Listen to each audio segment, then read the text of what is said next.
이동형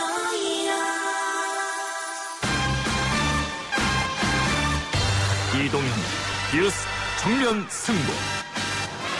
이동형의 뉴스 정면 승부.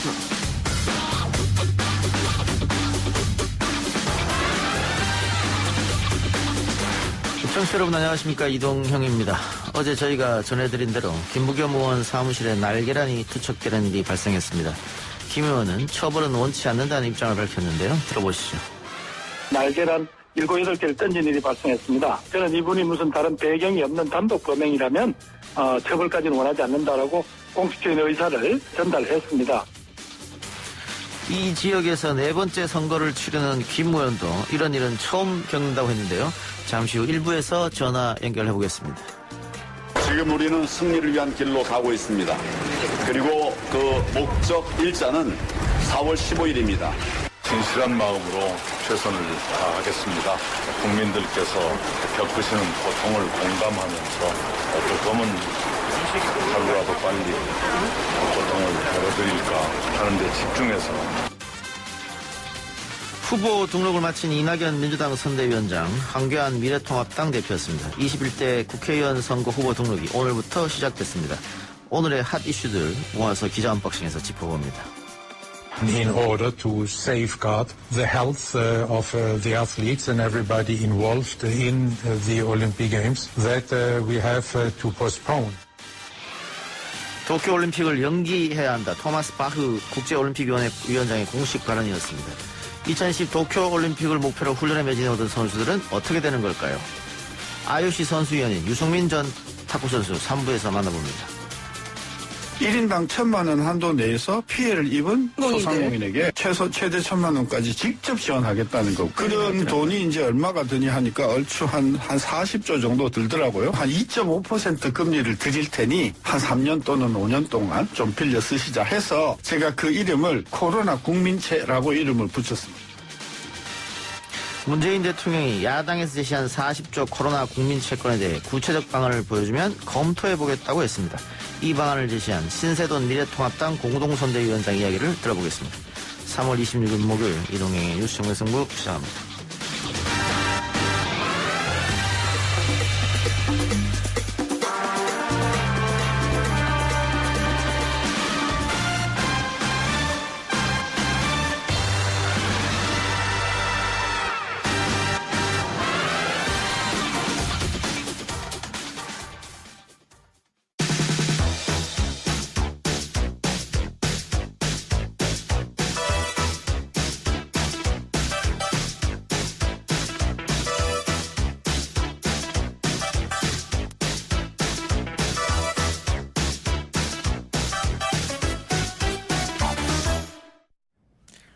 더불어민주당 김부겸 의원 선거 사무실 출입문에 계란이 던져지고 민주당과 대통령을 향한 비방글이 부착돼서 논란이 됐습니다.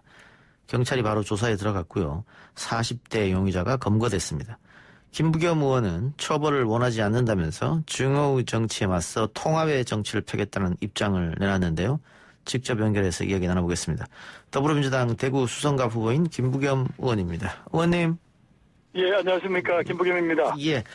오늘부터 후보 등록이 시작되는데 후보 등록하셨습니까? 네네, 아침 9시에 가서 했습니다. 예. 그런데 후보 등록 하루 앞두고 어제였죠. 계란 투척 소동이 벌어져서 좀 많이 놀랐을 것 같고, 의원님 뭐 페이스북 보니까 그 막내 비서관이 그 계란 껍질 치우는 장면 보고 너무 가슴이 아팠다 이런 말씀 하셨더라고요. 예, 아주 이제 뭐 20대 중반, 그 아가씨인데 예. 아마 그 냄새가 지독하거든요. 예. 그걸 치우면서 아유 이렇게 냄새가 지독하니까 계란을 던지는가 보네요라고 해서 참 그렇게 좀 단단하기도 하고 예. 또 용기도 줘야 될 것 같아서 참 웃었습니다. 예. 근데 이런 일이 처음 겪으셨다면서 그동안 선거하면서? 예, 제가 대구에서 4번째 선거인데요. 이런 건 처음입니다. 8년 전에 처음 이제 출마할 때 또 냉전이 심했습니다. 예를 들면 면전에서 명함을 찢는다든가 그 당은 별갱이다 아니냐는 욕설은 들었습니다만 이번처럼 이렇게 이제 비방하는 글을 부착하고 계란을 던지는 이런 소동은 처음이었습니다. 특히 이제 말씀하신 대로 이제 후보 등록을 그저께 밤이니까 이틀 앞둔 시점이네요. 또 심야에 여기 보니까 그 남자 직원들 둘이 아마 편의점에 간 사이 그 틈을 노린 것 같아요. 예. 그래서 안에는 사람이 일을 하고 있었는데 그런 점에서 조금 매우 좀 안타깝고 조금 정말 좀 심정 상하는 그런 일이었습니다. 예. 그런데 또 그 사건 이후로 뭐 꽃다발 또 손편지 보낸 대구 시민도 있었다면서요? 힘내라면서?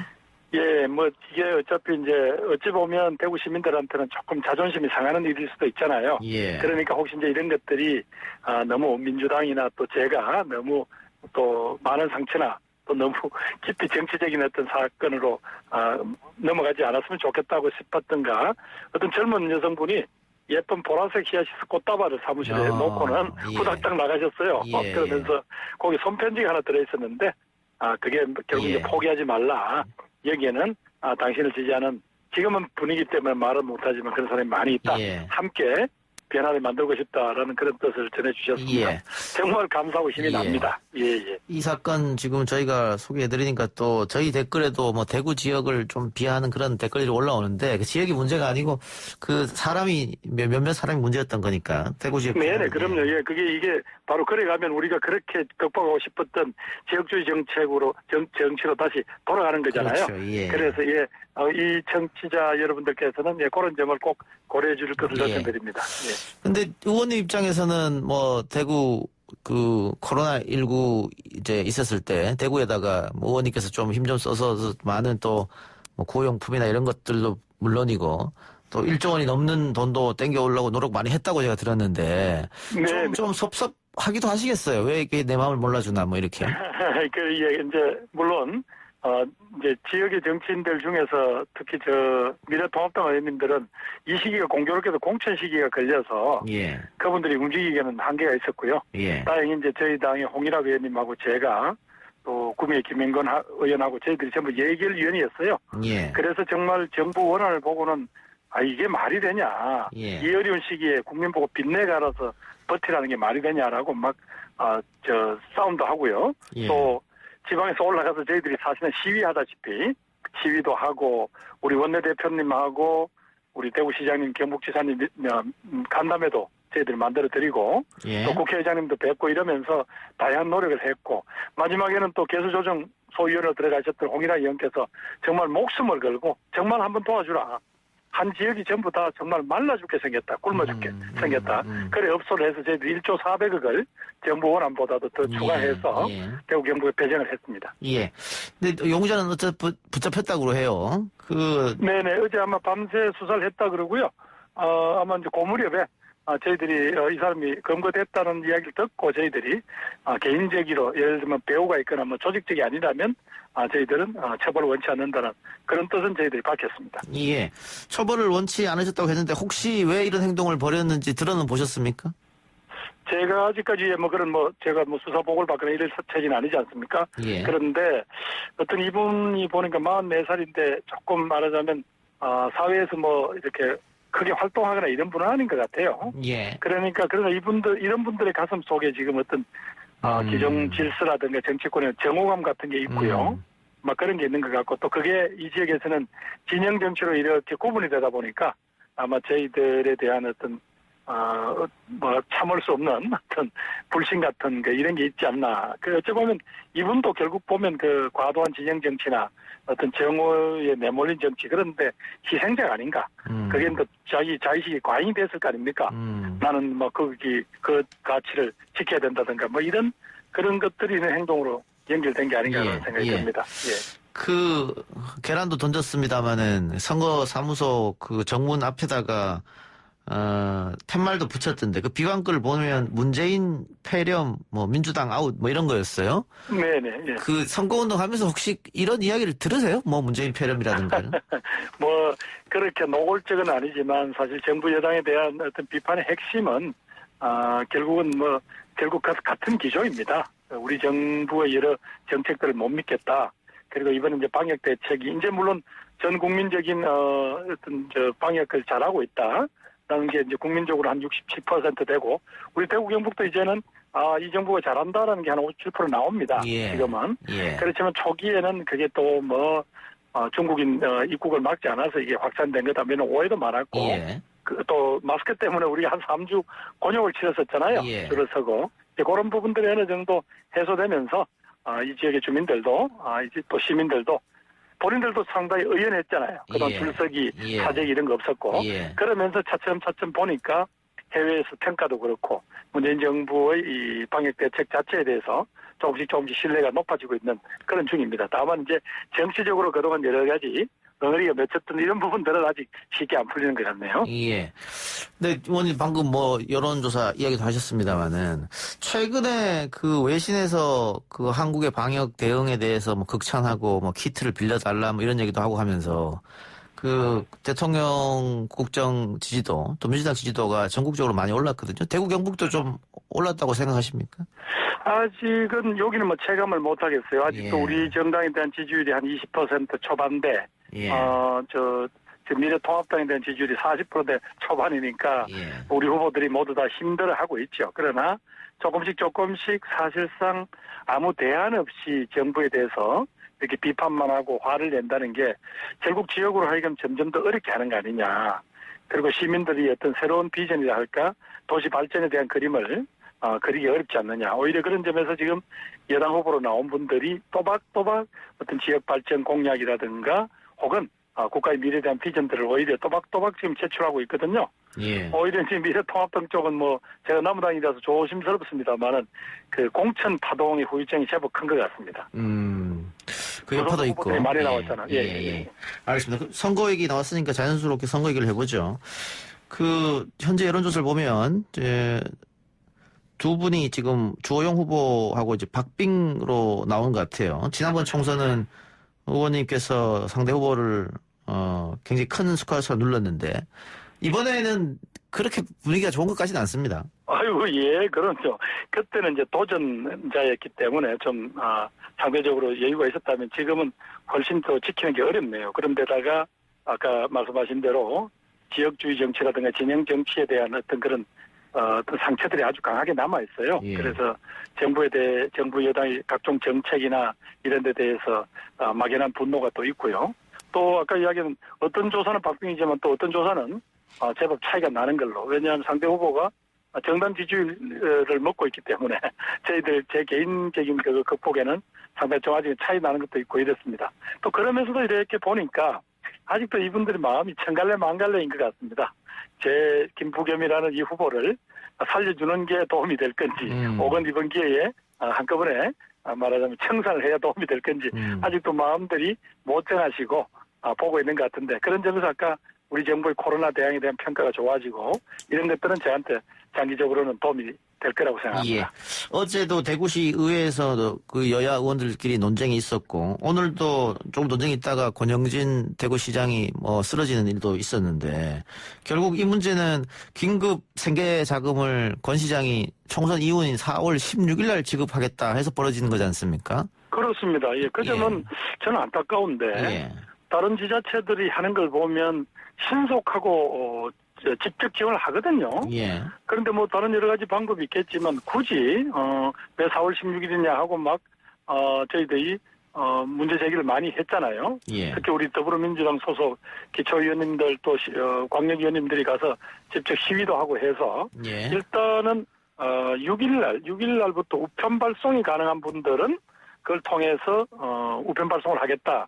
그러면 3, 4일 뒤에 바로 받으실 수 있다고 하니까 어떤 선거 시기는 피하겠다라는 애초에 대구시 발표는 일단 무너진 겁니다. 예. 그래서 저희들도 답답한 게 하루라도 빨리 정말로 목이 말라서 정말 물을 찾는 이분들한테 하루라도 빨리 하려고 하는 노력을 좀 보여다오. 예. 절박하다. 그만큼 대구의 중소상공인, 자영업자 또 일용직 노동자들은 지금 수입이 없은 지가 벌써 한 2달 되잖아요. 예. 그래서 이런 절박한 게 없다라고 이제 계속 저희들이 정말 목소리를 높였죠. 예. 그러다 보니까 오늘 아마 권 시장께서도 이런 문제 때문에 고민하시다가 오늘 쓰러졌다. 그래서 예. 저녁에는 제가 면회를 한번 가볼까 합니다. 예. 면회가 될지 모르겠습니다만. 예. 권영진 시장은 그 4월 16일 날 지급하는 건 선거와 관련이 없다 이렇게 얘기를 하고는 있습니다만은 지금 대구 시민들은 여기에 대해서 어떤 의견을 내놓고 있습니까? 아무래도 이제 선거 이후에 지급한다 그러니까 선거와 연관돼서 상상을 할 수밖에 없잖아요. 예. 그런 점에서 그게 무슨 관계가 있냐. 예. 이건 왜냐하면 재난지역이다. 재난 지역에 그 재난을 당한 국민들에게 일종의 희망의 손을 말하자면 연대의 손을 내미는 거 아니에요. 예. 뭘 거기에 그렇게 절차가 복잡하고 시간이 많이 걸리냐. 오히려 지금 뭐 경기도나 서울시 혹은 전주시 같은 데서 하는 걸 보면 예. 적극적이고 신속하고 직접적이거든요. 예. 그럼 많이 걸릴 이유가 없죠. 예. 말씀하신 대로 전주도 그렇고 경기도도 그렇고 선거 전에 직구하겠다 이 얘기인데 네네. 경기도는 전 도민을 상대로 1인당 10만 원씩 준다고 했습니다. 그러니까 뭐 네, 1인당. 예. 1인당. 그러니까 이게 뭐 재난 기본소득이든 뭐 긴급 구호자금이든 뭐 이름이야. 뭐 중요한 건 아니니까. 그래서 또 이게 정부 차원에서 나서야 되는 거 아니에요? 이런 주장도 있거든요. 여기서 어떻게 생각하세요? 글쎄, 저는 뭐 정부 차원에서 나섰으면 좋은데, 그러려면 이제 결국 국회에서 동의가 돼야 될 텐데, 그러려면 토론이 필요한 문제 아니겠습니까? 예. 이것이 긴급 재난 소득이라고 하든, 긴급 재난 기금이라고 하든, 긴급 재난 보조금이라고 하든, 결국 전 국민에게 골고루 돌아가니까, 지금까지는 사실은 이런 것들을 우리 뭐 예를 들면 보조금이라든가 혹은 복지에서도 이런 프로그램을 본 적이 잘 없단 말이에요. 항상 이렇게 구입을 했잖아요. 예, 이렇게 뭐 소득 분위기가 어떻고 이렇게 그런 점에서 아직까지 야당이나 이런 쪽에서는 쉽게 동의하지 못하겠죠. 그런데 그렇게 논란을 벌일 시간은 없는 겁니다. 그래서 여보세요? 예, 말씀하십시오. 예. 그래서 뭐라고 하든 간에 이번에 이렇게 빨리 어려운 사람들에게 빨로 손을 내밀어주는 그런 어떤 게 필요하고 그래서 아마 정부가 직접 나서지는 못했지만 각 지자체들이 했던 이런 좋은 결과들을 빨리 수렴을 해서 정부가 이런 문제 앞으로 재난을 당했을 때 국가는 어떻게 하겠다 이런 문제에 대해서 빨리 합의를 이뤘으면 좋겠습니다. 예, 알겠습니다. 오늘 인터뷰 여기까지 하죠. 의원님. 네네 고맙습니다. 예, 감사합니다. 네 고맙습니다. 예, 지금까지 더불어민주당 대구 수성갑 후보인 김부겸 의원이었습니다. 1부 수도 마치고요. 2부 기자 언박싱 코너로 들어옵니다.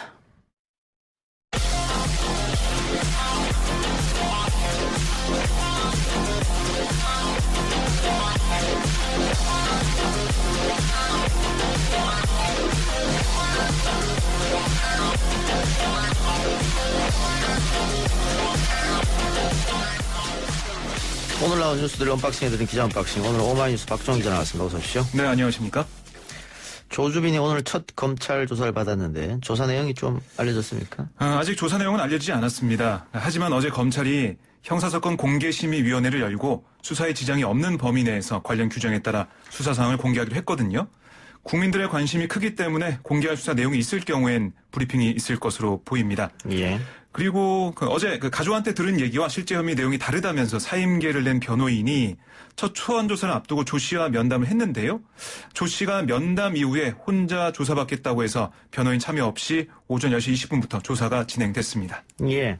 경찰이 박사방 유료 회원들을 색출하는 수사에 들어갔다. 네, 검찰이 암호화폐 거래소에 대한 압수수색 등으로 확보한 자료가 있다고 하는데요. 그걸 지금 분석하고 있습니다. 조 씨가 알려지다시피 대화방 입장료 격으로 후원금을 각각 20만 원에서 150만 원씩 암호화폐로 받아왔거든요. 그래서 조 씨가 암호화폐 보관과 거래를 할 수 있는 일종의 계좌인 암호화폐 지갑도 여러 개 보유한 것으로 알려지고 있습니다. 경찰은 이걸 추적하면 거래 내역을 확인할 수 있고 여기에 따라서 유료 회원들을 또 찾아낼 수 있다 이렇게 보고 있습니다. 예. N번방을 가까스로부터 물려받아 2,500만 원의 이득을 챙긴 켈리 항소심 공판이 연기됐네요. 네, N번방을 이 가까스로부터 물려받은 32살 신모 씨, 그러니까 닉네임 켈리, 이 항소심 공판이 원래 내일 오전에 열리기로 돼 있었거든요. 이게 다음 달 22일로 변경이 됐습니다. 재판부는 검찰의 변론 재개 신청을 받아들인 건데요. 예. 이 신 씨는 지난해 11월 1심에서 징역 1년을 선고받자 형량이 무겁다며 항소했지만 신 씨의 징역 2년을 구형했던 검찰은 항소하지 않았습니다. 그런데 이후에 N번방 사건 관련 성범죄자에 대한 엄벌을 요구하는 여론이 일자 검찰이 어제 변론 재개를 신청한 겁니다. 검찰은 얘기를 들어보니까 이 사건을 기소할 당시에는 N번방 관련성을 인정할 만한 자료가 전혀 없었다. N번방 사건의 관련성과 공범 여부 등을 보완 수사해서 그 죄질에 부합하는 형사 책임을 물을 수 있도록 하겠다라고 얘기하고 있습니다. 예. 이 코로나 관련 어제도 확진자가 3자릿수가 됐는데 절반 이상이 해외에서 유입된 사람들이네요. 그렇습니다. 계속해서 많이 걱정이 될 수밖에 없는데요. 오늘 0시 기준 확진자 104명 가운데 해외에서 유입된 사례가 57명이었습니다. 지금까지 조사가 완료된 해외 유입 사례가 총 284건으로 이 중에 내국인이 90% 차지하고 있습니다. 한편 총 확진자는 9,241명으로 집계가 됐고 사망자는 134명, 완치에 격리 해제된 확진자는 414명이 늘어서 총 4,144명입니다. 예. 자, 문재인 대통령이 제안한 G20 특별 화상 정상회의가 오늘 열립니까? 그렇습니다. 9시부터 열릴 예정인데요. 오늘 화상 정상회의에서는 코로나19 대응을 위한 국제 공조 방안에 담은 정상 간의 공동 선언문이 도출될 것으로 보입니다. 방역과 경제 협력에 힘을 모으겠다 이런 내용이 담길 것으로 보이는 가운데 문재인 대통령이 집중적으로 추진하고 있는 기업인 입국 제한 면제 조치에 관해서 진전사항이 반영될지도 관심을 끌고 있습니다. 문재인 대통령은 알파벳 순서에 따라서 15번째로 발언할 것으로 보이는데요. 문 대통령은 코로나19에 효과적으로 대응하고 있는 한국의 경험을 국제사회에 공유하고 필수적인 경제 교류 필요성을 강조할 예정입니다. 그리고 오늘 문재인 대통령과 이 캐나다 총리의 전화 통화가 있었거든요. 예. 근데 이게 문재인 대통령이 요구한 건 아니고요. 이 지루탱 트리도 캐나다 총리가 전화 통화를 요청했습니다. 그러니까 내용을 보면 트리도 총리가 캐나다도 한국과 비슷한 모델로 가려 한다며 한국에서 이뤄진 광범위하고 빠른 검사, 접촉자 추적은 매우 중요하다고 생각한다. 한국에게 배우고 싶다라고 말을 했습니다. 예, 각국 정상들이 문 대통령과 지속적으로 그렇습니다. 전화통화를 하면서 이제 도움받을 건 좀 도움받으려고 하는 그런 모양새인데. 네. 권영진 대구시장이 어제 대구시 의회 임시회 도중에 퇴장했지 않습니까? 야당 그렇습니다. 의원이 발언할 때. 네. 거기서 사과를 했네요. 네, 이 말씀하신 것처럼 어제 열린 임시회 당시에 민주당 이진년 시의원이 코로나19 대응 긴급 생계 지원을 신속하게 집행해달라 이렇게 촉구를 했거든요. 그러는데 그 발언을 하고 있는 와중에 일어나서 회의장 밖으로 퇴장했습니다. 그러자 이제 비판이 있었죠. 권 시장이 그래서 오늘 오후에 열린 임시회 2차 본회의에 나와서는 어제 너무 어지럽고 구토가 나와 앉아있을 수 없었다. 의장에게 양해를 구하지 않고 자리를 떠나 죄송하다라고 사과를 했습니다. 여기에 대해 배지숙 시의회의장은 권 시장 행위는 신성한 정당인 시의회를 경시하는 행위로서 엄중 경고한다라고 말을 했는데요. 그런데 이후 1시간 반 동안 이어진 임시회에서 예산안 처리가 마무리되고 본회의장 바깥으로 나가려는 순간 다시 민주당 이진년 시의원이 권 시장과 긴급 생계자금 지급 문제를 두고 또 설전을 벌였습니다. 예. 왜 현금으로 지원하지 않느냐 이렇게 따졌고 권 시장은 뭐 이러지 마세요라며 대답하다가 그때 계단이 있었거든요. 계단을 내려가는가 싶더니 계단 그 벽을 잡고 쓰러졌습니다. 갑자기 다리에 힘이 풀린 듯 쓰러졌거든요. 그래서 옆에 있던 대구시 공무원이 업고 시청 시장실로 이동했고요. 119 구급차를 불러서 경북대 병원으로 이송을 했습니다. 권 시장은 실신 이후 직원에게 업혀가면서 난 괜찮아라는 말을 반복적으로 했다는 것으로 알려지고 있습니다. 예. 지금 들어온 소식에 의하면 그 병원 이송 뒤에 의식을 되찾았다고 하네요. 그렇습니다. 되찾았는데 병원 측은 만일의 상황에 대비해서 자기 공명 영상, MRI 검사 등을 실시했습니다. 예. 장덕천 경기도 부천시장이 이재명 경기도지사의 경기도형 재난기본소득에 네. 반대하는 의견을 공개적으로 냈다가 오늘 사과했습니다. 그렇습니다. 장 시장이 자신의 페이스북에 이렇게 글을 올렸습니다. 제가 경기도 재난기본소득에 관해 올린 글로 인해 많은 혼란이 발생한 것 같다. 파장이 이렇게 클 줄 몰랐다라고 얘기를 했는데요. 그러면서도 내부적으로 사전에 개진했으면 좋을 제 의견을 외부로 표출함으로 인해 속도가 필요한 정책들이 영향을 받아 조치가 늦어질 우려가 생겼다. 이런 상황은 반합치하지 않다. 제 잘못이다라고 사과를 했습니다. 이에 대해 이재명 경기지사는 역시 페이스북에 글을 올려서 부천시가 반대를 철회한다니 다행이다. 재난기본소득을 기대하다 혼란이 겪게 된 부천 시민들께는 깊은 유감을 표하면서 부천시장께서 입장을 바꾸어 다른 승객들과 함께 가겠다니 당연히 함께 가겠다라고 말했습니다. 예. 그 SNS에 올리기 전에 그 경기도하고 좀 미리 얘기를 했었으면 오히려 어땠을까라는 생각도 들고. 그렇습니다. 예. 어쨌든 이 부천시장이 사과는 했습니다만 어제 부천시 홈페이지는 하루 종일 항의글로 좀 도배가 됐던 것 같아요. 네, 뭐 거의 그동안 글이 잘 없었는데요. 예. 어제 하루 동안 많은 글들이 올라왔었습니다.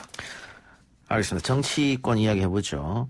후보 등록은 오늘 전국적으로 일제히 시작이 됐고 미래통합당이 4.15 총선 선거대책을 총괄할 선거대책위원장으로 김종인 전 대표를 영입했는데 한다 안 한다 네. 결국은 했네요. 뭐 언론 보도를 보면 가능성이 1%다라고 했는데요. 김종인 대표 본인이 그렇게 얘기했죠. 그렇습니다. 1%의 기적이다라는 분들의 분석도 있었습니다. 네. 어쨌든 황교안 대표가 직접 나서서 김 전 대표 영입에 공을 들여왔고요. 계속해서 공을 들여온 결과 영입에 성공을 했습니다. 오늘 오전 황 대표와 박형준 신세동 공동선대위원장이 직접 서울 구기동에 김종인 전 대표 자택을 찾아서요. 예. 통합당 선대위 합류를 요청했고 김 전 대표가 이를 수락을 했습니다. 예. 근데 시간이 지금 한 3주밖에 안 남았기 때문에. 네, 20일 남았는데요. 예. 그래서 얘기를 들어보면 공천 다 끝났지 않습니까? 예. 사실 공천, 인물로서 그 당의 변화, 혁신, 개혁 이런 걸 보여줄 수가 있는데 그 카드가 이제 없어졌기 때문에 남아있는 거는 정책이지 않습니까? 예. 그래서 20일 동안 3주 동안 통합당이 어떻게 김종인표 정책을 만들어서 홍보할지 이거 좀 봐야 될 것으로 보입니다. 알겠습니다. 컷오프 됐었던 민경욱 의원은 네. 결국 공천됐습니다. 그렇습니다. 그러니까 이게 황 대표와 이 당 공관위가 예. 어제 새벽 6시 반부터 밤 10시 40분까지 다른 지역도 있었지만 어쨌든 이 최고위 회의와 공관위 회의를 번갈아 열면서 공천 결과를 뒤집었는데요. 예. 어제 오전 6시 30분에 이례적인 새벽 최고위가 열려가지고 지역구 4곳, 그러니까 부산, 금정, 경주, 화성을 의향 과천에 예. 공천이 백지화가 됐어요. 황 예. 대표가 백지화 시킨 건데 예. 그러자 공관위가 오후에 2시간 넘게 한 4시간 가까이 마라톤 회의를 열어가지고요. 대표적인 친황교안계인 민경욱 의원의 공천을 무효를 해달라고 최고위에 요청하는 그런 조치를 내렸습니다. 왜냐? 인천시 선관위에서 봤을 때는 사실과 다른 내용이 들어가 네. 있었기 때문에 이 법 위반 소지가 있다고 해서 공관위가 이렇게 결정을 내렸는데요. 그러자 황 대표가 다시 심야 최고위를 열어서 공관위의 요청을 기각했어요. 그래서 민경욱 의원의 공천을 원위치 시켰습니다. 이런 선거 3주 앞두고 이런 경우가 있었나요? 저도 한 10년 넘게 정치권에 있으면서 봤는데요. 이런 경우 없었던 것 같습니다. 네. 예, 근데 여기 말고 다른 곳도 공천이 번복되는 케이스가 있었기 때문에. 네, 그렇죠. 자유한국당의, 미래통합당이죠. 미래통합당의 이 공천 후유증이 어떻게 잘 수습이 될지. 저희 기자들끼리는 호떡 공천이다. 막장 드라마다 이런 얘기 좀 하고 있습니다. 예, 알겠습니다. 우리 공화당도 비례대표 명단이 발표됐는데 서청원 의원이 비례대표 2번에 올랐습니다. 네, 이른바 태극기 세력을 기반으로 하는 우리공화당이 이 비례대표 후보 20명의 명단을 발표했는데요. 순번을 보면 1번이 최혜림 대변인이고 친박 맏형으로 불리는 8선의 서청원 의원이 2번에 올랐습니다. 만약에 당선되면 9선이 돼요. 9선 고지를 밟은 의원이 보니까 김영삼 전 대통령, 김종필 전 국무총리, 박준규 전 국회의장 이렇게 3명이 있는데 여러 비판이 있습니다. 노욕이다.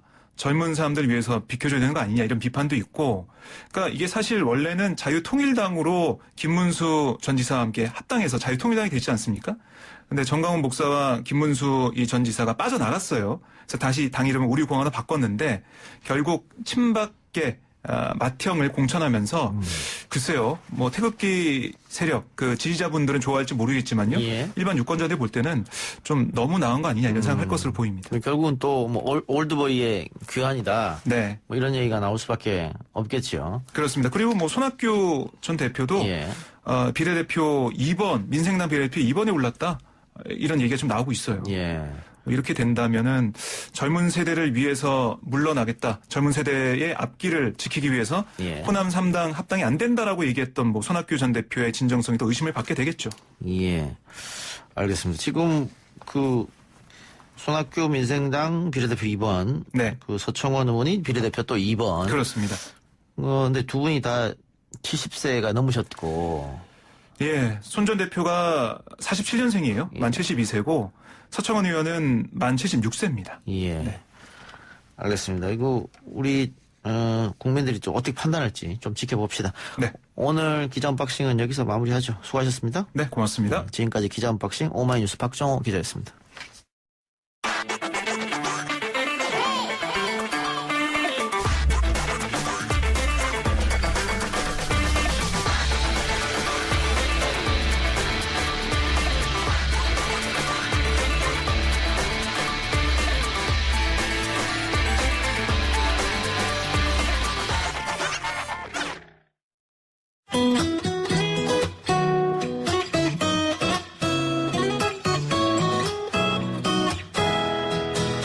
절대로 지치면 안 되고 쓰러지면 더더욱 안 되고 너무 힘들어도 포기하면 결코 안 되고 말고 안 되고 끝났다는 생각 안 하면 되고 안 된다는 생각 코로나19로 많은 피해를 입은 곳 중에 하나가 공항입니다. 매일 수천 명 이상의 사람들이 움직이며 다국적의 비행기가 오고 가는 감염 최전선 위험 지역이죠.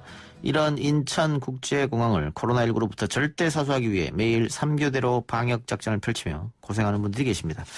오늘 해시태그 힘내라 대구 경북 힘내라 대한민국은 인천공항에서 군 검역지원단으로 활동하고 계시는 수도군단 특공연대 김우균 소령 연결을 해보겠습니다. 소령님. 예. 안녕하십니까? 안녕하세요. 네. 자, 지금 인천공항에서 방역작업 하신다고 들었는데요. 네네. 예. 지금 여기서 근무하신 지는 어느 정도 되셨습니까? 저희가 현재 1월 30일부터요. 오늘까지 총 55일째 인천공항에서 검역 지원을 하고 있습니다. 예. 지원 나가서 근무하시고 계신 거죠? 그렇죠. 예. 인천공항이 하루에 수십만 명이 오고 가는 곳이긴 한데 요즘은 좀 썰렁하다고 그래요. 맞습니까? 예. 최초 인천공항에 왔을 때는 중국발 여행객을 주로 관리했습니다. 예. 최근 전 세계에서 들어오는 인원들에 대한 검역이 이루어진과 동시에 출국자가 급강한 모습을 보면서 팬데믹을 피부로 현재 절감할 수 있습니다. 예. 이제 공항에 파견되어 있는 군 인력은 몇 분 정도 계십니까? 현재 인천국제공항 군 검역지원단은 수도군단 특공연대 17사단, 특전사 공수여단, 국군 의무사령부 장병 등으로 구성되어 있고요. 예. 현재까지 일평균 약 250여 명을 포함해서 연평균 약 5,500여 명이 24시간 3교대로 임무 수행 중에 있습니다. 24시간 3교대면 상당히 힘들 텐데 괜찮으십니까? 체력적으로? 국가적 재난과 위기 상황 속에서 제일 먼저 나서는 것이 우리 군의 임무입니다. 예. 임무 수행 간에 어려운 점이 전혀 없는 것은 아니지만 모두가 국가적 위기 상황 속에서 중요한 임무 수행을 하고 있다는 것에 전 인원들은 큰 자부심을 갖고 어려움을 극복하고 있습니다. 예. 힘든 점이 있다면 어떤 게 있습니까? 공항에서 파견 나가 지원하시면서. 예. 공항을 이용하는 많은 분들께서 저희 군 검역지원단의 안내를 잘 따라주셔서 예. 임무 수행에 차질은 크게 없습니다. 그렇습니까? 예. 하지만 검역으로 인해서 입국 시간이 지연되다 보니까 일부 불편해하시는 분들이 계시는데요. 난처한 상황을 부딪히기도 합니다. 아무래도 입국하시는 분들 같은 경우에는 기다리는 게 조금 짜증날 수도 있겠죠. 예. 네. 예, 그런 것 때문에 그러면 이게 장병들한테 컴플레인을 호소하고 그렇게 합니까? 근데 빈틈없는 검역을 위해서 발열 체크부터 자가진단 앱 설치, 특별 입국 절차 등 모든 것을 꼼꼼하게 확인 후에 입국을 진행하다 보니까 예. 몇몇 입국자분들께서는 입국 시간이 길어져서 불편을 제기하는 경우가 있습니다. 그럴 때 어떻게 하십니까? 하지만 이제 현장에 공항 경찰관들, 예. 그다음에 공항 관계자분들이 많이 도와주셔서 큰 마찰은 없었고 우리 장병들이 친절하게 안내하다 보니까 예. 오히려 응원해 주시는 분들이 더 많습니다. 예. 그러면 지금 250여 분 정도 되는 분들은 이게 잠은 어디서 주무세요? 현재 공항에서 제공해주는 경찰 인재개발원이라고 있는데요. 예. 네, 현재 전 인원이 거기서 인재개발원과 교육원 수련원에서 이상 없이 휴식과 운동을 경험하면서 하고 있습니다. 그렇군요. 근데 어쨌든 뭐 어제 같은 경우에도 또 오늘 같은 경우에도 확진자의 대부분이 외국에서 들어오신 분들이더라고요. 네네. 예, 그러다 보니까 가족들은 걱정할 수도 있겠어요. 처음에는 걱정을 참 많이 했었습니다. 예. 하지만 우리 군 검역 지원단은 혹시 모를 바이러스가 장병들에게 찾아올 것을 대비해서 철저한 대비책을 마련하였습니다. 예. 모든 임무 수행 장소를 매일 3회 이상 소독하고 장갑 착용, 마스크 착용, 손 소독제 등을 비치하여 활용하고 있고요. 특히 임무 투입 전에 체온 측정과 숙소에서 군의관이 함께 지내면서 장병들의 건강을 항시 체크하고 있습니다. 그 청취자 이승현님께서 질문을 하나 주셨네요. 외국에서 들어오는 분들이 한국 공항에서 하는 방역에 깜짝 놀란다고 하던데 외국인들 반응은 어떻습니까? 라는 질문입니다. 모두 다 엑설런트라는 것을 엄지를 항상 지켜들고 있습니다. 그래요? 예, 항상 칭찬을 해주고 웃으면서도 항상 좀 늦은 시간이지만 웃으면서 항상 대기해 주시는 모습이 너무 감사하게 생각하고 있습니다. 근무하실 때 군복을 입고 근무하실 거 아닙니까? 현재 군복이 아니고요. 현재 사복을 입고 우리 육군 마크를 찍힌 조끼를 입고 임무를 수행을 하고 있습니다. 예. 혹시라도 군복 입고 근무를 하게 되면 외국인들은 좀 혹시 놀라진 않을까 그런 생각에 한번 여쭤봤는데 사복 입고 하시는군요. 예. 그렇습니다. 자, 소령님 전역 앞두고 계신다고요? 예. 현재 짧지 않은 군생활 동안 국민의 생명과 재산을 지키는 군인의 사명을 위해서 임무를 수행을 하고 있습니다. 예. 군에서 23년 계셨다고 하는데 23년 돌이켜보면 어떻습니까? 사명으로서 현재 임무를 수행을 하고 있습니다. 각종 태풍과 수해, 산불을 비롯하여 작년 아프리카 돼지열병과 같은 대민 지원까지 그 현장들에서 시리에 빠진 국민들의 돕는 것이 얼마나 값어치가 있는 것인지 피부로 느낄 수 있었습니다. 그게 뭐 또 군의 존재 이유겠죠? 그렇습니다. 예. 네. 그 사회 나가시면 뭐 할지 결정하셨습니까? 누군가가 제게 전역 전에 전직 지원 교육에 들어가면 이러한 힘든 일을 하지 않아도 되지 않느냐. 이렇게 묻기도 하거든요.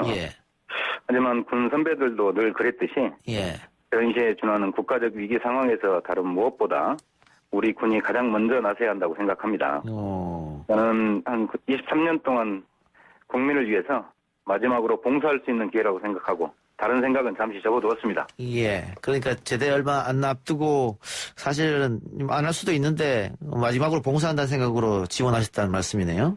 그렇죠. 근데 제대하기 직전에 떨어지는 낙엽도 조심해야 된다고 하는데. 감사합니다. 예, 하여튼 애써주셔서 감사하고. 자, 끝으로 함께 고생하고 있는 장병들에게 하고 싶은 메시지 있으면 한 말씀 부탁드리겠습니다. 물론 소령님이 왔을 때는 이 장병들이 뭐 동생 같기도 하고 아들 같기도 할 거 아니겠습니까? 그렇습니다. 지금 이 순간에도 코로나19 극복을 위해서 전국 각지에서 힘쓰시는 모든 장병들과 의료인들 모두 힘내시길 바랍니다. 그리고 언제나 응원해 주시는 국민 여러분께 감사드리고 항상 미안한 마음밖에 없지만 저를 응원해 주는 가족들에게도 항상 사랑한다고 말하고 싶습니다. 예, 고맙습니다. 예. 감사합니다. 많은 분들이 그 소령님 또 대한민국 군장병 여러분들에게 치하하는 댓글을 달아주고 계시네요. 23년 동안 고생하셨습니다. 감사합니다. 네, 오늘 인터뷰 고맙습니다. 네. 지금까지 김우균 소령이었습니다. 힘내라 대구행복 시리즈 오늘은 현직 군인과 인터뷰했는데요. YTN 라디오에도 따뜻한 손길이 있었습니다. 저희가 방송하는 이 힘내라 시리즈 인터뷰도 공익 캠페인으로 제작되어서 매일 하루 5번씩 방송이 되고 있는데요. 힘이 된다, 눈물 난다 이런 의견도 많이 들어오고 있고요. 특히 오전 9시에 방송되는 최영진의 오뉴스에는 애청자 한 분이 마스크를 좋은 곳에 써달라면서 50장의 마스크를 직접 가져다 주셨습니다.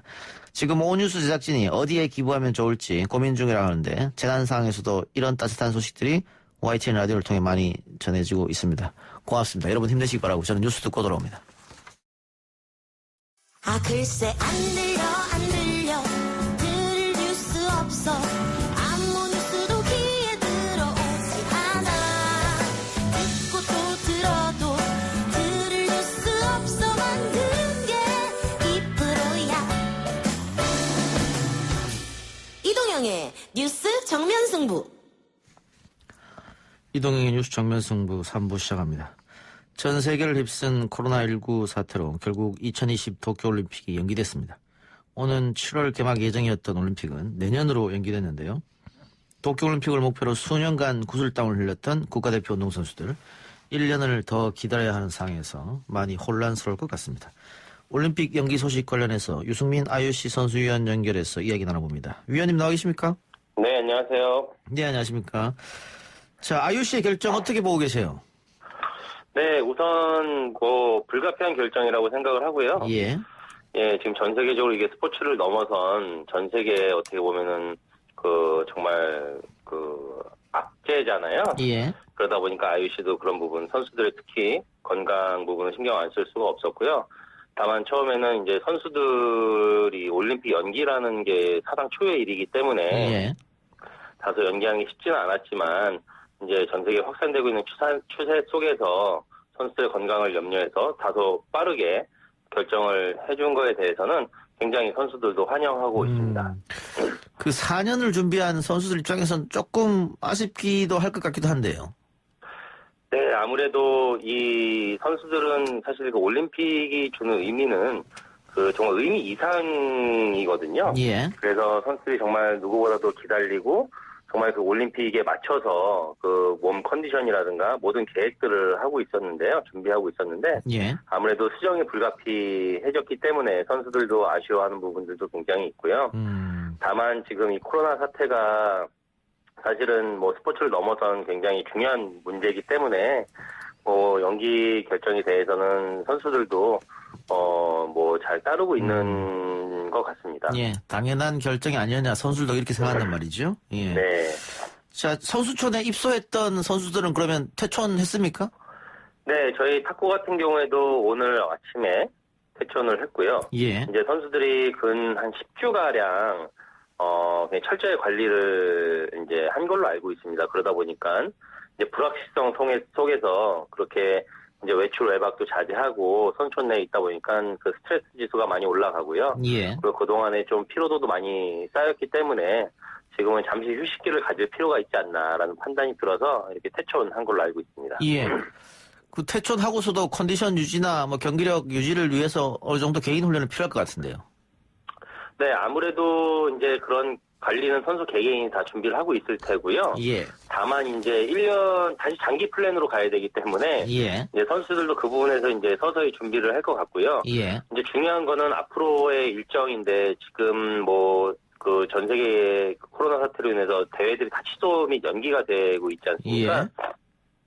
그렇기 때문에 올림픽도 연기된 지금 시점에서 각 국제 연맹이나 국가 그 올림픽 위원회들이 그 대회 일정을 또 그 빨리 수정을 해서 선수들이 그 계획에 따라서 준비할 수 있는 그런 시간이 빨리 왔으면 좋겠습니다. 예. 올림픽 예선이 끝난 종목도 있고 아직 해야 될 종목도 있는데 끝난 종목은 아마 그대로 갈 것 같고요. 예. 끝나지 않은 종목들은 다시 일정을 잡아서 예선을 치르겠죠? 아무래도 그럴 것 같고요. 다만 뭐 올림픽이 7월에 있을 올림픽이 연기가 됐기 때문에 예. 6월, 7월 전에 어떤 올림픽 예선전이 열린다라는 거는 다소 어렵지 않나 이렇게 생각을 들지만 지금 뭐 아마 연속적으로 지금 회의가 잡혀 있는 걸로 알고 있습니다. 그래서 향후 대응 방안에 대해서 전 세계에 있는 모든 그 스포츠 기관들이 지금 논의를 할 예정으로 알고 있고요. 뭐 그런 것들이 이제 정해지다 보면 선수들도 준비하는데 한편으로 더 수월할 수 있지 않을까라는 생각을 합니다. 예, 원래 7월에 예정이었는데 1년 연기하면 내년 7월인데 뭐 네. 조금 당겨서 내년 4월 뭐 벚꽃 한참 필 때 한다 뭐 이런 얘기도 있던데 그런 정보는 아직 입수가 안 되셨죠? 네, 아직까지는 뭐 정해지진 않았고요. 예. 네, 뭐 지금 결정된 지 한 이틀 정도 지난 시점인 것 같은데 아마 빠르게 결정하지 않을까 이렇게 기대하고 있고요. 저희도 계속해서 지금 회의가 잡혀 있거든요. 그래서 그런 부분들이 이제 잡히는 대로 선수들과 공유하려고 준비하고 있습니다. 예. 뭐 프로 선수들이 참여하는 종목이야 상관이 없겠습니다만은 아마추어 선수들만 참여하는 경우에 나이 제한이 또 있는 경우가 있잖아요. 네. 만 23세 뭐 이렇게. 그 선수들은 1년이 지나면 그 연령 제한에 걸릴 가능성도 있는데 그런 게임들은 어떻게 합니까? 사실 그런 것들은 어떻게 보면 그 국제 연맹들이 지금 그런 그 주도권을 갖고 있기 때문에 예. 아마 이런 융통성을 갖고 예. 아마 하지 않을까 싶습니다. 왜냐하면 이 사태가 초유의 사태이기 때문에 예. 가장 처음으로 있는 일이라서 아마 국제연맹도 그런 부분에 있어서 대비는 뭐 없었을 거라고 예상이 돼요. 그렇지만 이런 부분들이 가장 중요한 건 공정성이기 때문에 또 1년 연기가 불가피하지만 그걸로 인해서 피해를 보는 선수들이 없도록 하는 게 또 저희 역할이고 또 그걸 중점적으로 지금 염두에 두고 진행을 하고 있기 때문에 또 그런 부분들이 먼저 선행되지 않을까 이렇게 기대하고 있습니다. 예. 개인 종목 선수들이야 개인이 따로 개인 훈련을 하면서 컨디션을 끌어올리고 경기력을 유지시키겠습니다만 이 단체 종목 선수들은 지금 그 사회적 거리두기 캠페인 때문에 같이 모여서 운동을 할 수 없는 상황이지 않습니까? 네. 그럼 몇 달 동안 그러면은 단체 종목 선수들은 어떻게 해야 되겠습니까? 네, 사실 지금 선수촌에서는 워낙 철저하게 관리를 하고 했기 때문에 그 훈련하는 데는 크게 지장이 없었다고 저는 알고 있습니다. 예. 단체 종목도. 그러나 이제 퇴촌을 했기 때문에 아마 이거는 각 팀별로 또는 협회별로 좀 더 명확한 가이드라인이 설정이 돼서 예. 선수들이 그런 안전함 속에서 함께 연습을 해서 이게 좀 공백 기간이 최소화할 수 있도록 하는 게 저희의 역할인 것 같습니다. 예. 우리가 치렀던 88 올림픽도 그렇고 보면 이게 여름이 끝나는 무렵 가을 들어설 때 올림픽을 해서 네. 선선한 바람 맞으면서 했었는데 이번 도쿄올림픽은 한여름에 하기로 했단 말이죠. 그렇기 때문에 마라톤 경기를 새벽에 하자 이런 얘기도 있었고. 네. 이번 도쿄올림픽이 이렇게 여름에 개최되는 이유가 있었나요? 글쎄요, 그거는 항상 그 조직위원회, 그 개최 도시와 그런 논의를 통해서 정하는 거기 때문에요. 예. 그것까지는 제가 알 수가 없고요. 네, 다만 리우 올림픽도 다 날짜가 틀렸고 아마 그 선에서 결정하는 걸로 제가 알고 있는데요. 네, 그건 아마 각 나라의 그 IOC와의 협의 하에 날짜가 정해지는 걸로 알고 있습니다. 예. 그러면 내년으로 연기됐을 때 그 도쿄올림픽 조직위원회라든가 IOC 쪽이라든가 그 날씨가 너무 더워서 경기력에 문제가 있다는 얘기가 끊임없이 나왔으니까 언제 할지는 조정할 수 있겠네요. 그것도 하나의 그 고려 대상이 아닌가라고 생각이 들고요. 지금은 모든 게 다 원점으로 돌아갔기 때문에 앞으로 나오는 이런 결정 사항에 대해서 촉각을 좀 곤두세워야 될 것 같고요. 특히 선수위원들도 그 선수들을 대변하기 위해서 열심히 활동을 하고 있고, 특히 IOC가 가장 중요히 생각하는 건 선수들의 건강, 그리고 선수들이 좋은 환경에서 시합을 할 수 있는 그런 부분을 제공하는 역할을 하고 있기 때문에 아마 그런 부분도 충분히 고려가 될 거라고 생각합니다. 알겠습니다. 그 탁구에 대해서 좀 여쭤보죠. 유승민 위원이 현역으로 활동한 이후, 은퇴하고 난 이후는 우리나라 탁구가 조금 많이 약해졌다 이런 얘기도 들리는데 경기력은 어떻습니까?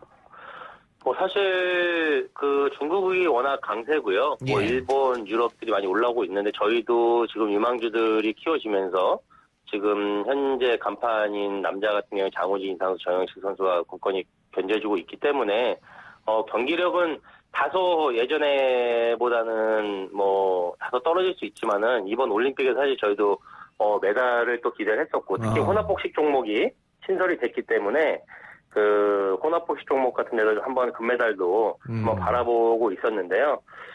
다소 시간이 벌어진 거는 저희로서는 다행일 수도 있겠지만, 가장 중요한 건 이제 1년이라는 시간이 벌어지면서 선수들이 그 마음의 냉정함을 다시 빨리 찾아야 될 것 같고요.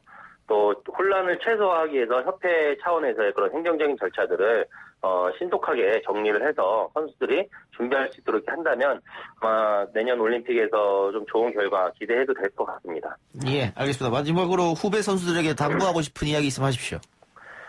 네, 지금 저도 이런 경우가 처음이라 선수들이 가장 당황해 할 텐데요. 그렇지만 항상 긍정적으로 생각을 하고 여태까지 올림픽 하나 보고 열심히 해왔으니까 다소 계획은 변경을 해야 되겠지만 마지막까지 몸 관리 잘해서 꼭 본인들 꿈의 무대에서 본인의 꿈을 펼치길 응원하겠습니다. 오늘 인터뷰 고맙습니다. 네, 감사합니다. 네, 지금 유승민 IOC 선수위원이었습니다.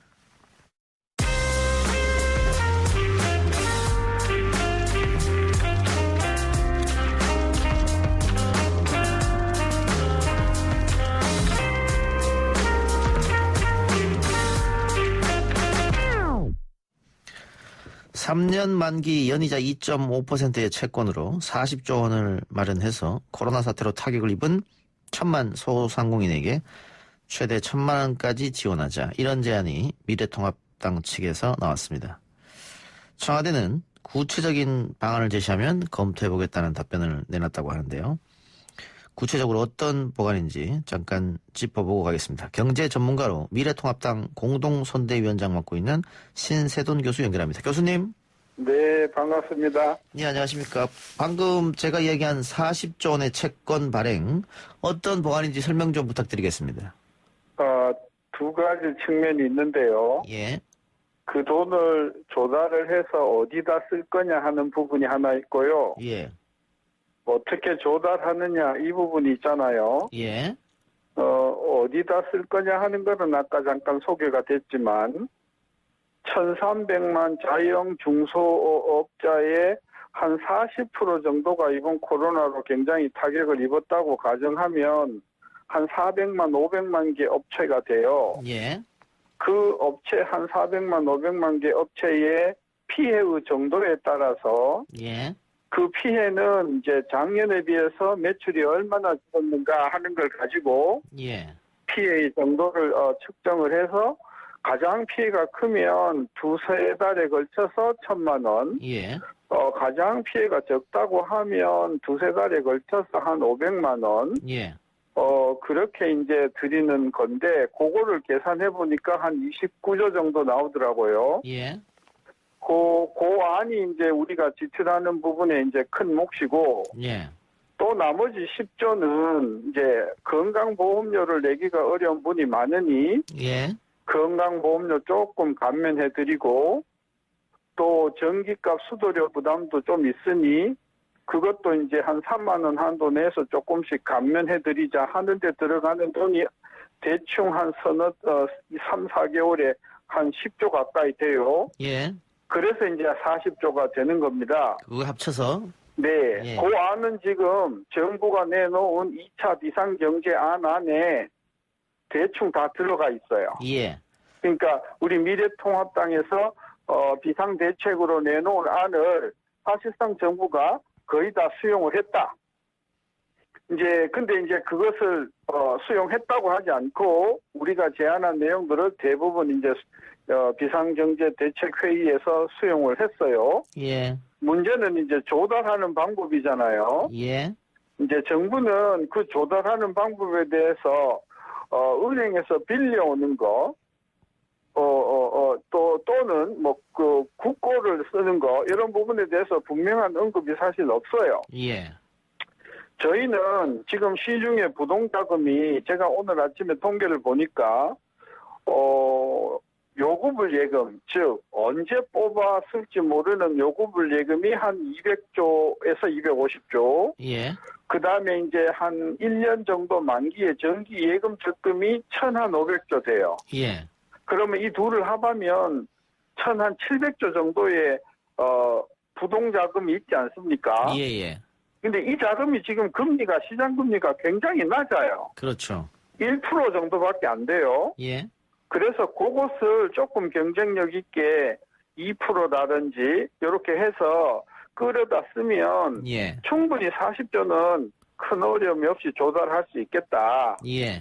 근데 이제 그것을 뭐 길거리에서 이제 예금을 받을 수 없으니 시중에 있는 금융기관들한테 이제 그 좀 위탁을 해야 되겠죠. 예. 그러면 이제 위탁하는 데 들어가는 이제 여러 가지 사무 비용들을 한 0.5% 가산을 해주면 한 2.5% 정도면 시중에 그 예금 자금을 우리가 동원할 수 있겠다 그런 생각입니다. 알겠습니다. 그러니까 조달은 시중 예금 자금을 통해서 하고 네. 용천은 소상공인에게 선별 지원하자 이런 말씀이지 않습니까? 그렇죠. 그 피해의 정도에 따라서. 알겠습니다. 그런데 이 소상공인만 어려운 게 아니고 뭐 프리랜서, 비정규직, 중소기업 근로자 다들 힘드는데 왜 소상공인한테만 지원하냐 이런 얘기가 나올 수 있을 것 같아서. 그러죠. 예. 그래서 이제 지금은 우리가 이제 미래통합당에서 3월 18일 날 제안을 했던 것은 비상 긴급 구호 자금이라고 해서 작은 기업을 운영하시는 분한테 먼저 이제 대안을 냈던 것이고, 예. 이제 2차, 3차, 4차로 나오는 게 바로 지적하셨듯이, 예. 이번 그 코로나 사태로 휴업을 하거나, 즉 회사에서 잘렸거나, 예. 아니면은 잠시 이제 쉬시거나 하는 분들이 계시잖아요. 예. 이제 이런 분들에 대해서는 정부 차원에서 휴직수당이라든지 또는 실업보험이라는 게 있어요. 예.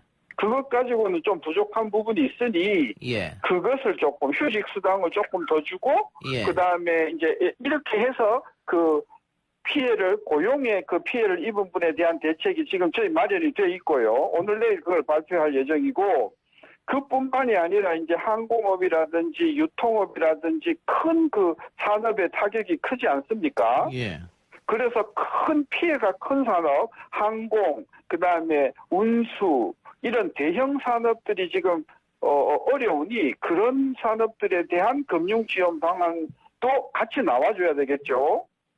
그리고 이번에 코로나 사태로 인해서 이 작은 병원들이 굉장히 지금 경영이 어렵습니다. 예. 이제 환자가 확 줄어버렸어요. 예.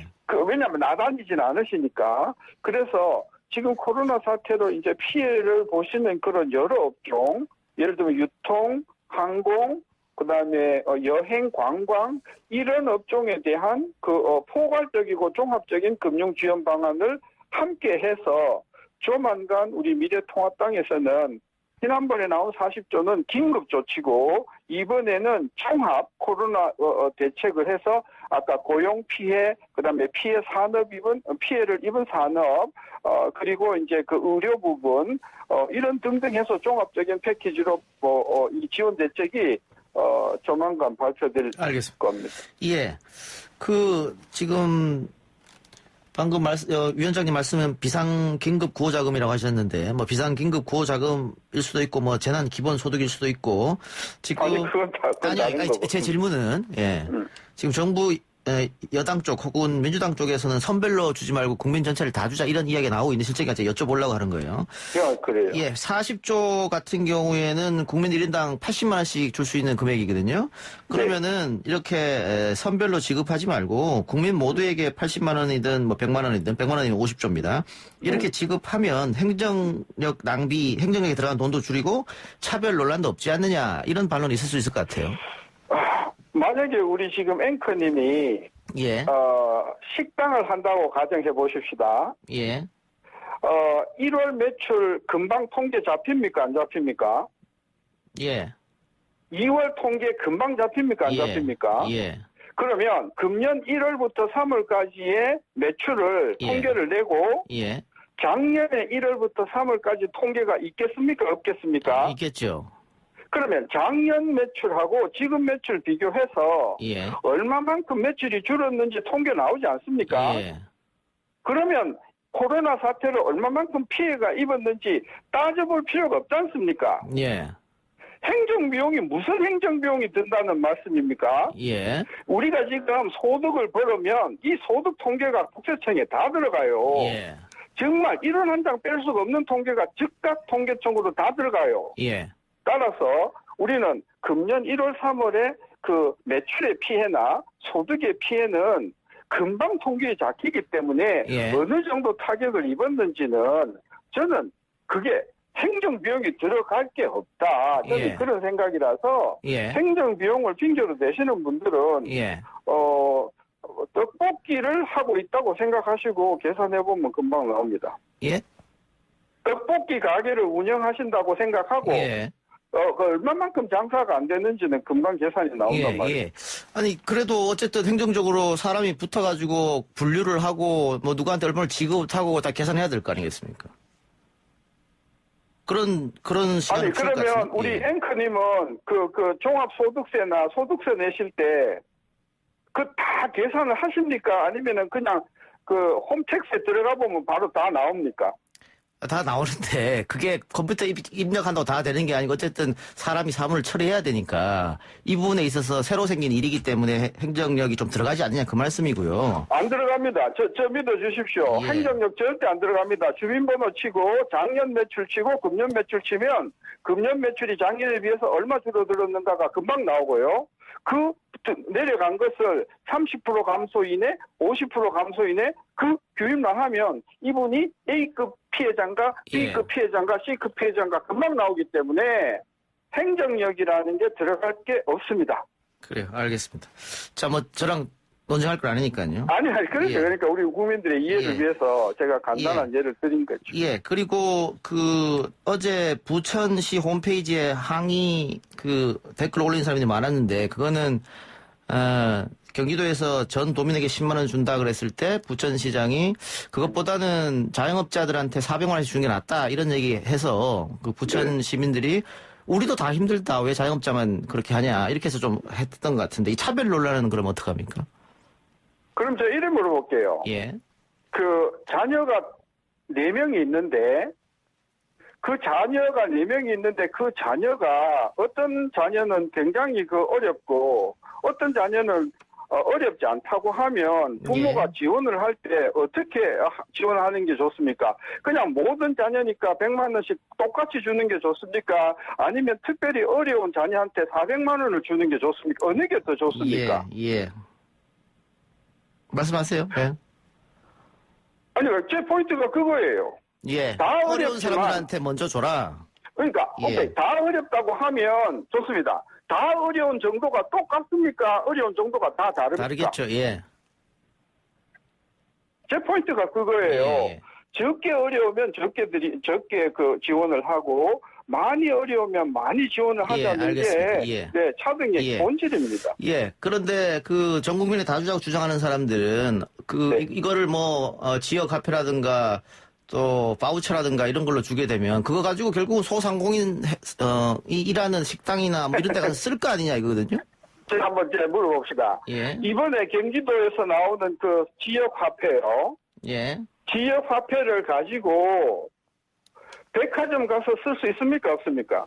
그 용처가 다 있겠죠. 백화점이나 아니, 어디든. 그러니까 예. 백화점에 가서 쓸 수 있습니까? 없습니까? 저는 모르겠습니다. 못 씁니다. 예. 대형마트 못 씁니다. 예. 매출이 10억이 넘어가는 그 기업이나 업체에서는 지역 화폐를 못 씁니다. 그러면 소상공인들한테 쓰게 되면 더 좋은 거 아닙니까? 한번 보세요. 예. 자, 내가 식당을 해서 500만 원어치 지역 화폐를 받았다 합시다. 예. 그러면 지역 화폐를 받은 그 사람이 그 돈을 가지고 재료를 사와야 되는데 예. 재료를 도매상에서 사와야 되는데 예. 그 도매상이 만약에 1년에 매출이 10억이 넘어가는 도매상이면 그 상표 쓸 수 있습니까? 못 씁니까? 그 금융기관에 가면 안 바꿔줍니까? 그 지역 화폐를 가지고? 안 바꿔줍니다. 그래요? 소상공인들만 쓰게 했습니다. 예. 그러면 내가 예를 들어서 국밥집을 해가지고 지역 화폐로 100만 원을 받았는데 그 돈을 가지고 백화점 가서도 못 써. 예. 그걸 가지고 대형마트 가서도 재료도 못 사와. 예. 그 돈 가지고 그러면 택시를 타면 택시도 큰 회사 택시는 안 받아줘. 예. 그러면 그 돈을 가지고 경기도에서 서울을 오면 쓸 수 있나? 서울은 더 안 받아줘. 경기도에서 쓸 수 그러면 있죠. 예. 지역 상품권이나 화폐를 가지고 쓸 수 있는 곳은 자기가 하는 국밥집 말고 다른 국밥집, 자기 말고 다른 미용실, 아까 말은 소상공을 위한다고 하지만 그렇게 용도를 제한해버리면 만약에 국밥집을 하신다고 하면 다음에 다른 사람이 지역화폐를 갖고 저 국밥 주십시오라고 하면 그 지역화폐 받겠습니까? 안 받겠습니까? 글쎄 뭐 도소매업체가 뭐 10억 이상 업체만 있는 건 아니니까요. 그거야. 아니 소매업체가 그 물건을 띄우는 회사들이 대부분 연 매출 10억이 넘어가는 업체들이 대부분이란 말입니다. 아니 위원장님. 네.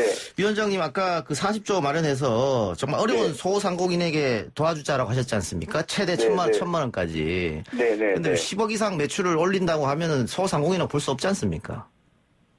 아니 우리는 10억 이상의 매출을 이야기하는 게 아니고요. 예.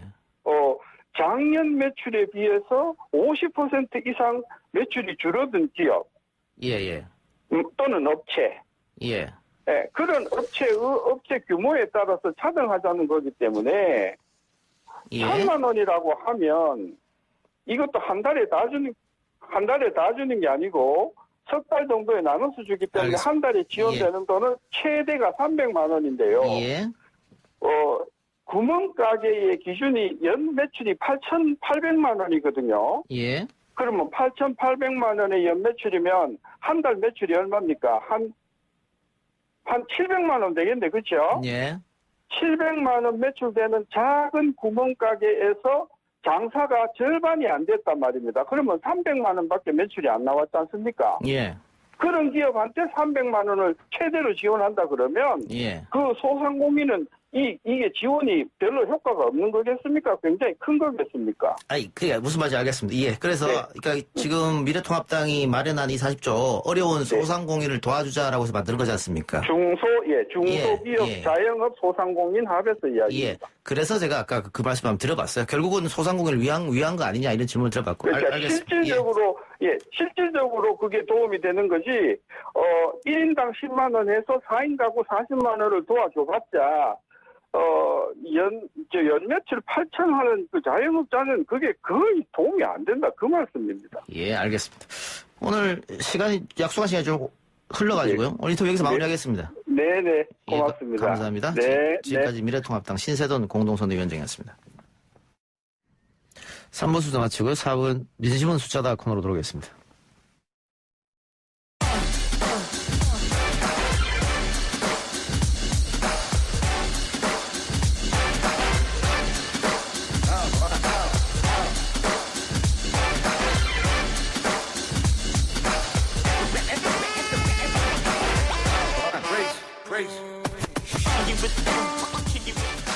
여론조사를 통해 민심을 읽어보는 시간 민심은 숫자다 코너입니다. 오피니언 라이브 윤희용 여론분석센터장 리얼미터 이택수 대표 나왔습니다. 어서 오십시오. 네, 안녕하십니까.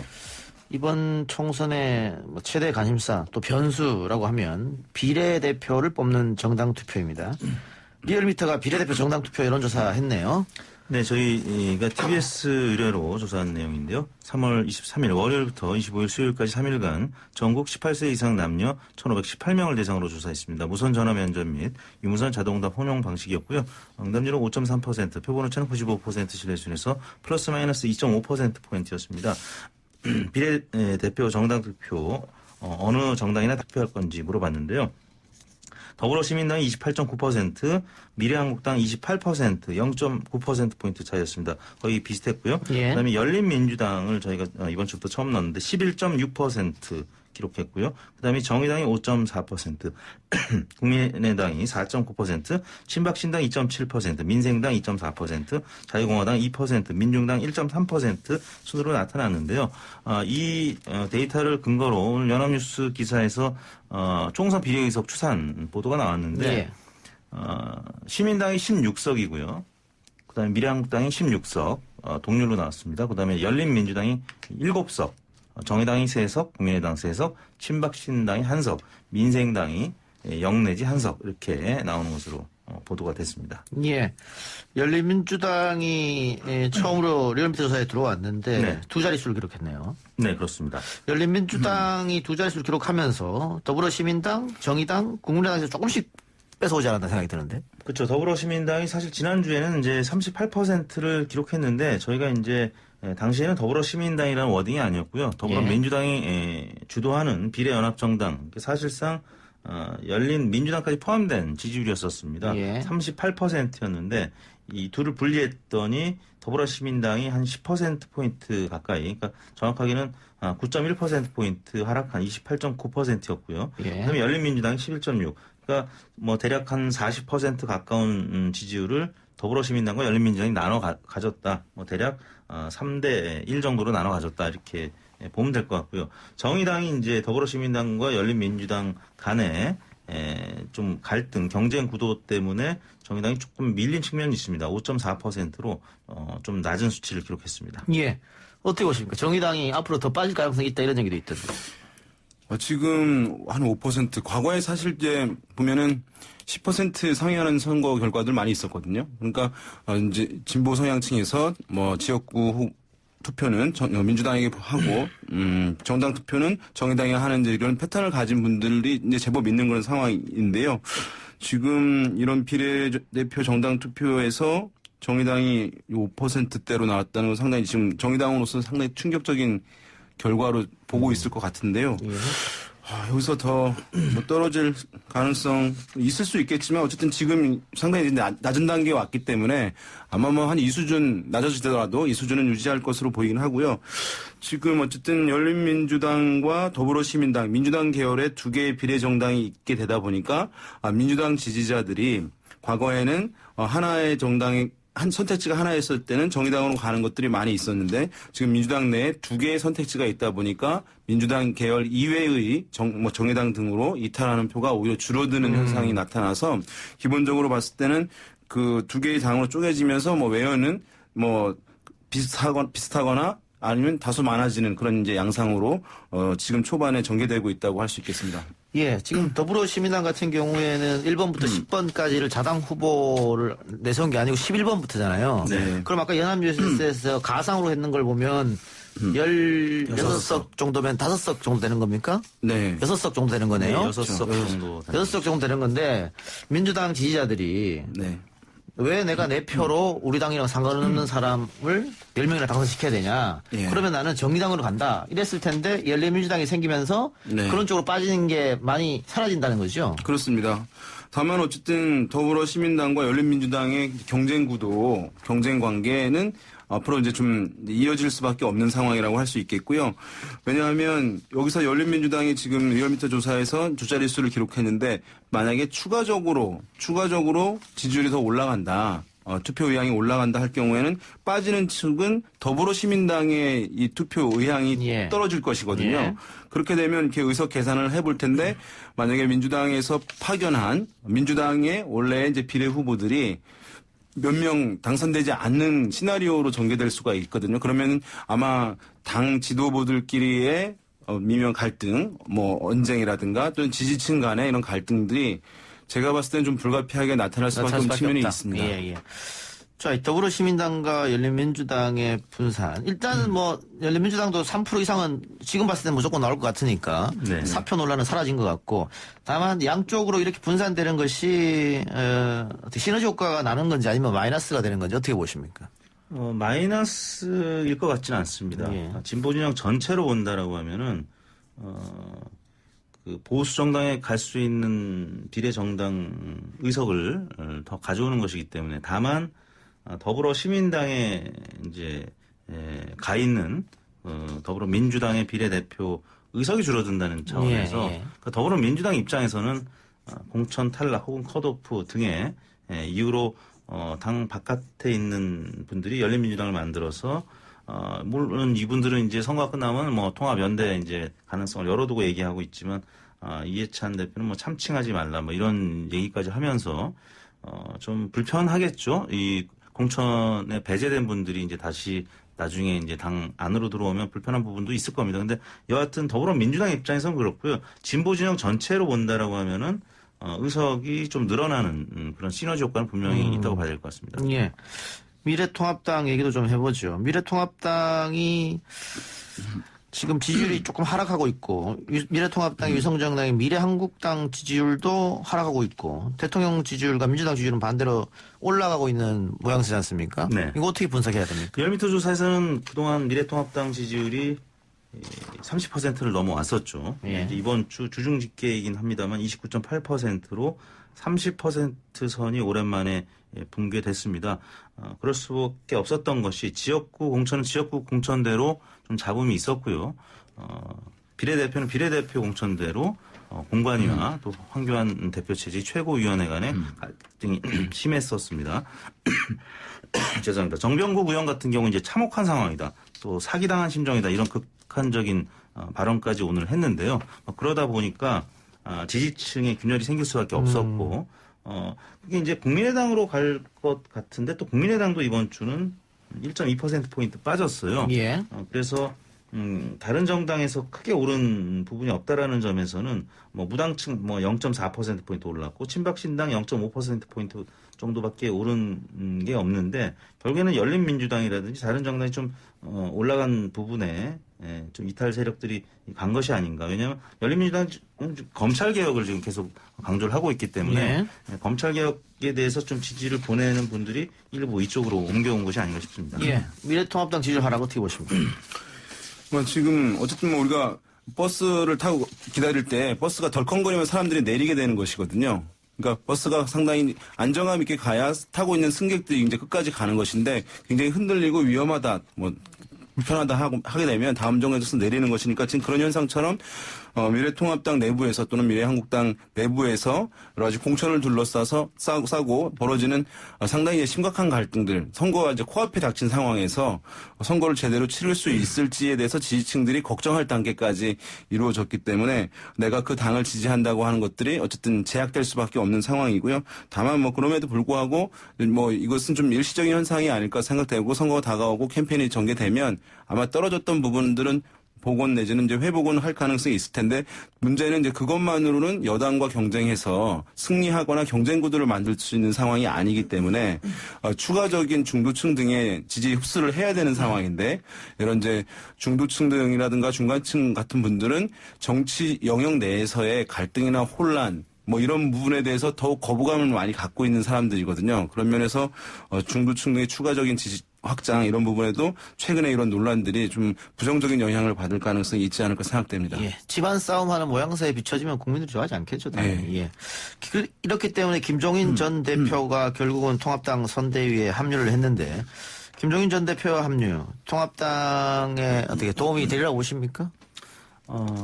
일단 김종인 전 대표가 오면서 국면 전환 될 것 같습니다. 지금 공천 때문에 내용이 생긴 그런 균열 과정에서 김종인 전 대표가 삼고 초려 끝에 합류를 하게 되면서 그 이탈의 움직임은 좀 주춤해질 것 같고요. 문제는 이제 반등할 수 있을 것이냐인데 지금 여당에서는 이제 비판적으로 보죠. 그리고 이미 김종인 전 대표는 그 위력을 다 한 분이다라고 이제 평가절하하고 있지만 보수 쪽에서는 아무튼 지피지기 심정에서는 뭐 문재인 대통령이나 민주당을 누구보다 잘 알고 있는 그리고 이제 인물 구도가 이제 어느 정도 정해진 다음에 이제 정책적인 부분에서 여당이 잘 못하고 있는 부분에 대해서 외연 확장할 수 있는 부분이 있기 때문에 그런 기대 심리로 미래통합당, 미래한국당의 지지율이 올라갈 수는 있을 것 같은데요. 이거는 뭐 역시 당내 이 논란이 일단 봉합이 빨리 돼야 될 것 같고요. 왜냐하면 당시 심재철 원내대표도 강남갑의 태영호, 태구민 후보를 비난했을 때 김종인 전 대표의 사과를 요구했었는데 이런 지금 잠재되어 있는 이런 균열 요인들을 어떻게 제거할 것이냐가 일단 급선무인 것 같습니다. 알겠습니다. 자, 지방 쪽으로서는 영남 지역이 가장 많은 지역구 의석을 갖고 있습니다. 65석 정도 되지요. 네. 예. TK, PK 다 포함해서. 근데 이거 65석보다 더 많은 곳이 이제 수도권입니다. 수도권 122석이 몰려 있는데. 아니죠. 군포가 합쳐지면서 121석으로 줄고요. 세종이 이제 두 석으로 늘어났죠. 121석. 지금 미래통합당 같은 경우에는 영남 65석 중에 거의 뭐 8, 90% 이상을 싹쓸이 목표로 하고 있을 테고요. 민주당 같은 경우에는 19대 20대 때, 18대는 패배했고요. 19대 20대 때는 수도권에서 꽤 좋은 성적을 거뒀단 말이죠. 그거를 아마 계속 이어가고 싶어 할 텐데, 그래서 미래통합당 김영호 공관위원장이 계속해서 수도권에 관리를 하면서 공을 들였던 것이고요. 수도권 어떻게 보십니까? 지금 원래는 젊은 층이 많이 살기 때문에 민주당이 좀 앞서는 거 아니냐 했는데 요즘은 이 집값 상승 문제, 더불어 젊은 층들이 보수화됐기 때문에 미래통합당에 유리할 것이다 이런 분석도 있습니다. 어떻게 보세요? 뭐 경기도도 수도권이니까 사실은 그리고 이제 서울에서 경기도로 이제 이사하는 분들 중에 말씀하신 대로 부동산 가격으로 인해서 젊은 층들도 있겠습니다만 고령층에서의 이사도 제법 만만치 않게 이제 있는 현상이거든요. 그래서 근본적으로 수도권의 어떤 민심이 변했다라고 이제 보기는 어려운 상황이고 최근 이제 서울 등 수도권에서 나오고 있는 조사 결과들을 보게 되면 민주당 후보들이 신인이더라도, 그러니까 충분하게 지역 주민들에게 인지도라든가 지명도, 유대감들을 형성하지 않은 상황에서도 미래통합당의 어떤 중진 후보들을 앞서는 결과들을 여러 조사 결과들에서 확인할 수 있는 상황이거든요. 그래서 기본적인 당세가 민주당 당세가 상당히 안정적이고 견조하게 진행되고 있는 것으로 보이고 반면에 이제 미래통합당 같은 경우는 미래통합당만의 정당 지지율은 이제 표출을 시키고 있지만 이런 정권 심판이랑 견제의 정서를 미래통합당이 담아내는 데는 아직까지 충분하게 해내지 못하고 있는 흐름들이 보이고 있어서 여전히 이제 조사 결과들을 종합하면 서울 등 수도권에서는 여당 후보들의 좀 우위가 좀 많이 확인되고 있다 이렇게 볼 수 있을 것 같습니다. 어떻게 같습니까? 20대 국회 때는 122석 중에 더불어민주당이 82석, 미래통합당이 35석. 2배 넘게 더불어민주당이 이겼고요. 이때는 이제 옥새 들고 나르샤 때문에 이제 새누리당이 참패했던 선거였고 그 전에 19대 때가 2012년인데 박근혜 문재인 대통령이 맞붙었던 해의 이제 선거였습니다. 이때 치열한 양강 구도였는데 그때는 더불어민주당 65석, 미래통합당 43석. 112석 중에 65대 43, 대략 1.5대 1, 그러니까 2배까지는 아니었고요. 민주통합당이 많이 가져가긴 했는데 한 1.5배 정도를 가져갔다고 보면 아마 이번 21대 국회에서도 뭐 대략 2012년 정도의 수준이 아닐까라는 생각이 들어요. 지금 이제 뭐 많은 여론조사에서 미래통합당의 지지율이 뭐 최근 들어서는 다시 좀 벌어지기 시작했는데 그래서 특히 수도권에서는 한 15%포인트 안팎 차이 나거든요. 서울도 그렇고 경기 인천도 그렇고. 근데 숨겨진 표심이 있다고 본다고 하면 좀. 그럼 19대 정도 결과면은 민주당이 패배한 거라고 볼 수밖에 없겠네요. 지난번하고 비교했을 때. 두 말씀 여기까지 듣겠습니다. 수고했습니다. 네, 감사합니다. 내일 뵙겠습니다.